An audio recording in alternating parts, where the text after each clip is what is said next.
할렐루야. 이 시간에는 디모데후서 3장을 통해서 경건한 자의 박해라는 주제를 가지고 함께 은혜를 나누도록 하겠습니다. 먼저 디모데후서 3장의 내용을 보면은 디모데를 향한 바울 사도의 마지막 가르침의 내용이라고 볼 수 있습니다. 그래서 디모데후서 3장에서 경건의 모양만 있는 자들에 대한 그 경계를 바울 사도가 디모데에게 가르치고 있는데, 먼저 1절에 보면은 너는 이것을 알라. 말세에 고통하는 때가 이르러. 여기서의 말세의 의미는 구약 시대에서 본 신약 전체를 의미합니다. 그리고 고통하는 그 의미는 사나워서 위협하는 그러한 의미를 가지고 있는데, 마태복음 8장 28절 내용을 보면은 또 예수께서 건너편 가라다 지방에 가심에 귀신 들린 자 둘이 무덤 사이에서 나와 예수를 만나니 그들은 몹시 사나워 아무도 그 길로 지나갈 수 없을 지경이더라. 이 정도로 이제 이들이 사나웠는데, 이 고통하는 의미가 말세의 사람들이 이들과 같이 사나워지는 현상이 나타나는 그 모습을 의미하는 것입니다. 그래서 몹시 사나운 상태를 의미하는 것으로서 세상 종말이 가까울수록 환난으로 사랑이 식어지고 강팍해져서 사납게 되는 상태가 종말을 사는 사람들의 그 심적 상태라고 볼 수 있습니다. 그리고 이때는 이렇게 2절에서 4절까지 이러한 상태를 잘 나타내주고 있는 것입니다. 자기를 사랑한다는 것은 결국 이기적인 삶을 사는 것을 가리키는 것인데, 물질 만능 시대이므로 돈을 사랑하고 또 가식적인 것으로 자랑하고 또 교만하여 목이 곱고 또 이기적인 관점에서 항상 남을 비방하며 부모의 뜻을 거역하고 감사하지 않고 또 거룩하지도 않는 삶을 사는 상태가 두드러지게 나타나는 현상이 말세의 현상이라는 것입니다. 그래서 정이 없고 쌓인 원한을 풀지도 않고 남을 모함하고 절제하지 못해서 사납고 선을 좋아하지 않기에 선을 베풀 줄도 모르고 또 쉽게 배신하고 조급하며 자만하여 하나님보다 쾌락을 더 사랑함이 나타나게 될 것을 전하고 있으면서, 이는 에베소 교회와 아시아의 교회에서 바울 사도가 느낀 그대로를 표현한 것입니다. 이 당시 상황으로는 바울 사도 역시 충분히 종말의 때라고 느낄 수 있었다고 봅니다. 그 이유는 데살로니가 전후서, 특히 데살로니가 후서에서 전한 것 같이 종말의 조건을 그 당시 충족시키고 있었기 때문입니다. 데살로니가 후서 2장 3절 4절 내용을 보면은 누가 어떻게 하여도 너희가 미혹되지 말라. 먼저 배교하는 일이 있고 저 불법의 사람 곧 멸망의 아들이 나타나기 전에는 그날이 이르지 아니하리니 그는 대적하는 자라. 신이라고 불리는 모든 것과 숭배함을 받는 것에 대항하여 그 위에 자기를 높이고 하나님의 성전에 앉아 자기를 하나님이라고 내세운다고 이렇게 전한 것 같이, 이 당시는 네로가 통치할 때이기 때문에 네로가 사탄의 영을 받아서 미쳐있는 상태고 또 기독교를 심히 박해하면서 그 박해로 인해서 많은 사람들이 배교하고 또 네로는 하나님을 대적하고 이러한 현상들이 나타났기에 바울 사도는 주님으로부터 받은 종말의 그 메시지를 통해서 판단하기를 때가 가까웠구나 이렇게 판단했을 것으로 추정할 수 있습니다. 이러한 조건을 요한계시록의 첫 번째 짐승인 네로로 인하여 받는 그 핍박과 이로 인하여 아시아 지역에서 많은 자들이 배교하는 일이 생겼고 또 자신을 신격화하고자 하는 미친 네로 황제의 통치를 통해서 바울 사도는 이때가 마지막이구나 이렇게 판단했으리라고 볼 수 있습니다. 이는 디모데후서 1장 끝부분에서 오네시포르를 위한 기도 내용 중에서도 그 마음을 엿볼 수가 있습니다. 원하건대 주께서 그로 하여금 그날에 주의 긍휼을 잊게 하여 주옵소서. 이 그날이라는 것은 바울 사도가 이렇게 표현한 것은 임박했다는 것을 스스로 판단했기 때문이라고 볼 수 있는 것입니다. 그 종말의 때가 가까웠기에 하나님께서 오네시포르를 긍휼히 여겨주시고 하나님 은혜로 충만하게 하시기를 기도해 준 것입니다. 그러므로 에베소와 아시아의 교인들의 배신한 것을 직접 겪은 바울 사도는 이러한 자들에게서 완전히 돌아설 것을 디모데에게 권하고 있는 것입니다. 그래서 5절 보면은 경건의 모양은 있으나 경건의 능력은 부인하니 이 같은 자들에게서 내가 돌아서라. 이 경건이라는 것은 야고보서 1장 27절에 나온 것과 같이 하나님 아버지 앞에서 정결하고 더러움이 없는 그것을 경건이라고 표현하고 있습니다. 그래서 고아와 가부를 그 환난 중에 돌보고 또 자기를 지켜 세속에 물들지 않게 하는 그것이 야고보서는 경건이라고 전하고 있습니다. 이러한 에베소 교회 교인들은 경건의 모양은 있고 경건의 능력은 없는 바리새인들처럼 외식하는 자들이며 이단인 거짓 교사들의 가르침과 조종을 받으면서 육신의 소욕대로 행하는 그러한 자들이었던 것입니다. 에베소 교회의 이단자들은 영지주의를 추구하는 자들로서 한 부류는 엄격한 금욕주의를 따랐고 다른 한 부류는 도덕과 윤리를 무시하면서 육신의 소욕대로 행하는 자들로서 일부는 성적인 방종에 빠진 자들이었습니다. 그래서 서로 통간하는 것이 있었기에 바울사도는 6절 7절에서 이렇게 전하고 있습니다. 그들 중에 남의 집에 가만히 들어가 어리석은 여자를 유인하는 자들이 있으니 그 여자는 죄를 중히 지고 여러 가지 욕심에 끌린 바 되어 항상 배우나 끝내 진리의 지식에 이룰 수 없느니라. 이렇게 전하는데 이처럼 일부 교회 안에 있는 자들이 교인의 집에 들어가 그 집 여자를 미혹함으로 그 여자 또한 이를 좋게 여기서 함께 정을 통하므로 그래서 바울사도는 교회 안에서 진리의 가르침을 받고 겉으로는 경건한 척 모양을 취하지만은 여러 가지 욕심에 끌린 바 되어 그 경건한 것은 헛것이라고 전하고 있는 것입니다.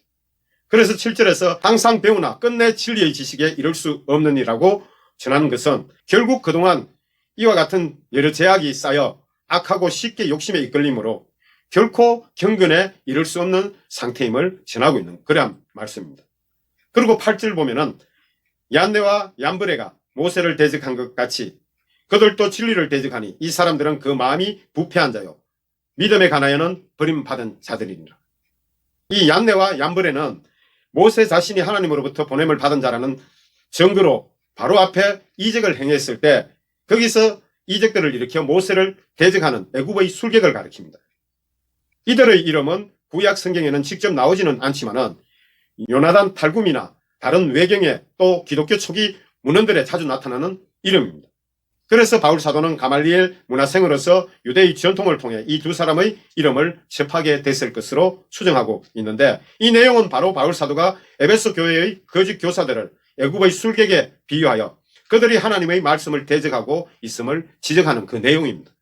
그리고 구절을 보면은 그러나 그들이 더 나가지 못할 것은 저 두 사람이 된 것과 같이 그들의 어리석음이 드러날 것입니다. 곧 에베소 교회의 거짓 교사들도 모세를 대적한 두 술객 마냥 그들의 거짓된 눈속임이 드러날 것임을 전하고 있는 것입니다. 저 두 술객은 그동안 마술로 애굽 백성들의 눈을 속여오다가 모세가 하나님의 능력을 행하는 바람에 그것이 들통났던 것입니다. 에베소 교회에서의 이단인 거짓 교사들, 특히 출교당했던 후메네오와 구리 세공업자 알렉산더와 그를 따르는 자들이 바울 사도를 많이 대적하고 배척했다는 것을 바울 사도가 순회하고 왔을 때 느꼈을 것입니다. 그가 잡힐 때 결정적인 역할을 했을 것으로도 추정이 됩니다. 또 에베소 교인들이 마땅히 재판에 정인으로 참석해야 할 자들이 저들의 조종으로 모두 배신하여 바울 사도가 사형 선고를 받는 그 순간까지도 아무도 참석하지 않았던 것입니다. 이는 모두 믿음을 저버리고 배교한 그러한 현상입니다. 결국 이들의 악행도 후에는 반드시 드러날 것을 바울 사도는 지금 전하면서 이 내용이 바로 저들이 바울 사도가 체포되는데 결정적인 역할을 했을 것이라는 것으로 추정할 수 있는 그 내용입니다. 이러한 것을 볼 때 디모데 역시 저들과의 다툼으로 인해 옥에 갔다는 것을 추정할 수 있습니다. 이러한 내용은 디모데후서 4장에 가면은 바울 사도가 기록한 그 내용을 통해서 우리가 더 뚜렷하게 볼 수가 있습니다.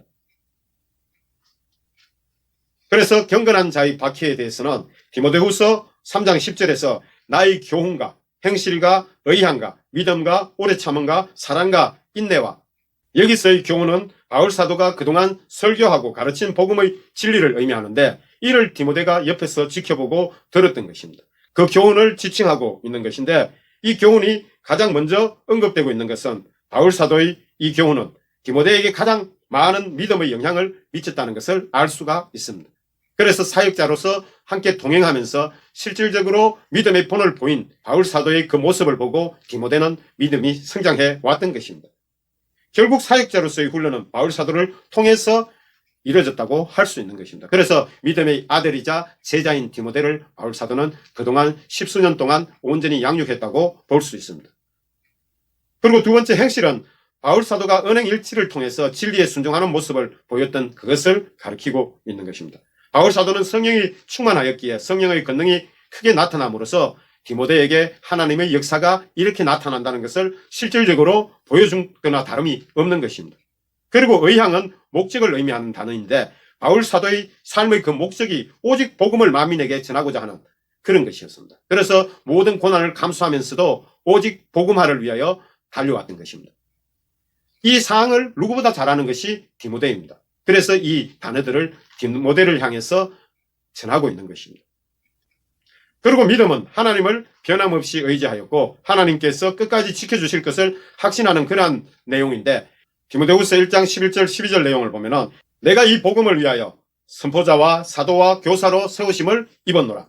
이로 말미암아 내가 또 이 고난을 받되 부끄러워하지 아니하면 내가 믿는 자를 내가 알고 또한 내가 의탁한 것을 그날까지 그가 능히 지키실 줄을 확신함이라. 이는 사역자로서의 사명을 감당하는 그날까지 주님께서 지키시고 보호하신다는 것을 바울 사도는 실질적으로 믿음으로 나타내 보였기 때문에 이러한 바울 사도의 그 믿음은 디모데의 믿음에 큰 영향을 준 것입니다. 그리고 오래 참음은 대적하고 핍박하는 것에 대해서 참는 것을 의미합니다. 그리고 사랑은 이웃 사랑을 실천하되 원수까지 사랑하라는 주님의 그 명령을 실천하는 바울 사도의 인간에 대한 사랑을 가리키는 것입니다. 그리고 인내는 어려운 환경 가운데서 끝까지 지속적으로 참고 견디어내는 것을 의미하는 것입니다. 그래서 믿음의 인내라는 것은 믿음 가운데서 우리가 주님이 약속하신 그것을 바라보면서 온전히 참고 견디어내는 것을 바로 믿음의 인내라고 할 수 있습니다. 그리고 11절 12절 내용을 보면은 박해를 받은가 고난과 또한 안디옥과 이고니온과 루스드라에서 당한 일과 어떠한 박해를 받은 것을 내가 가연 보고 알았거니와 주께서 이 모든 것 가운데 나를 건지셨느니라. 무릇 그리스도 안에서 경건하게 살고자 하는 자는 박해를 받으리라.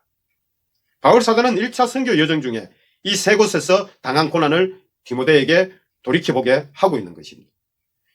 그래서 안디옥은 1차 선교 여정 때 들린 소아시아 지역의 비시디아 안디옥을 가리키는 것입니다. 바울과 바나바 사도는 이곳에서 많은 복음을 통해서 그 열매를 거두게 됩니다.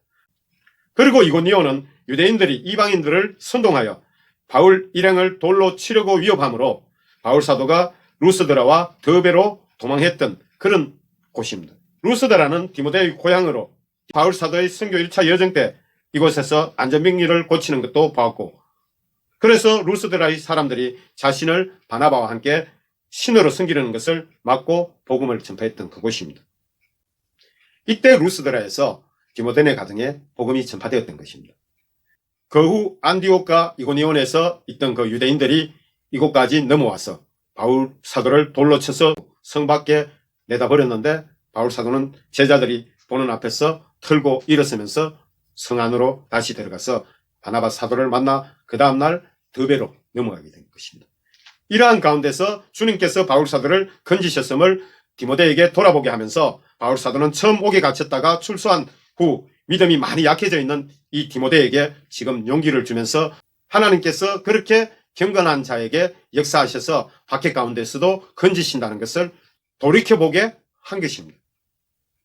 이는 시편 34편 19절에 의인은 고난이 많으나 여호와께서 그의 모든 고난에서 건지시는 도다, 이렇게 말씀하신 것처럼 하나님의 뜻대로 바르게 의를 위해서 살고 하나님 나라를 위해 사는 자들에게는 반드시 고난이 많이 따르기는 하지만은 항상 하나님께서 그 가운데 구원하신다는 것을 깨닫게 하는 그러한 말씀이 시편 34편 19절의 말씀입니다. 이는 세상은 악한 자 곧 마귀에게 처해 있기 때문에 항상 의를 위해서 하나님 뜻대로 나아가고자 하는 경건한 자들은 반드시 박해가 따를 수밖에 없다는 것입니다. 그리고 디모데후서 3장 13절의 내용을 보면은 악한 사람들과 속이는 자들은 더욱 악하여져서 속이기도 하고 속기도 하나니, 이렇게 전하고 있습니다. 그렇지만 디모데에겐 진리 위에 서기를 바울 사도는 마지막으로 권면하면서 지금까지는 바울 사도의 그 가르침의 안에 있었지만은 이제 사형 선고를 받은 바울 사도가 떠날 때가 가까이 다가왔음을 바울 사도는 느끼면서 앞으로는 성경을 통해 진리 위에 온전히 설 것을 당부하면서 3장의 결론을 맺게 됩니다. 그래서 결론을 보면은 디모데후서 3장 14절에서 17절의 내용을 통해서 어떻게 결론 나는가를 우리가 알 수 있습니다. 그래서 너는 배우고 확실한 일에 가라. 너는 내가 누구에게서 배운 것을 알며. 이는 그동안 바울 사도의 가르침 안에서 배워왔기에 이 말씀을 바울 사도는 다시 한번 디모데에게 되새기도록 하고 있는 것입니다. 그리고 또 어려서부터 성경을 알았느니 성경은 능히 너로 하여금 그리스도 예수 안에 있는 믿음으로 말미암아 구원에 이르게 하는 지혜가 있게 하느니라. 그리고 모든 성경은 하나님의 감동으로 된 것으로 교훈과 책망과 바르게 함과 의로 교육하기에 유익하니 이는 하나님의 사람으로 온전하게 하며 모든 선한 일을 행할 능력을 갖추게 하려 함이라. 아멘. 결국 사역자로서 진리 위에 온전히 서야 하는 그 이유는 하나님의 사랑을 온전히 알고 실천하기 위한 것이며, 이로써 하나님의 뜻에 따라 가르침으로써 성도들을 하나님의 온전한 사람으로 세워가면서 선한 일들을 행할 능력을 갖추게 하기 위해서인 것을 밝히면서 3장 내용을 모두 마치게 됩니다. 할렐루야.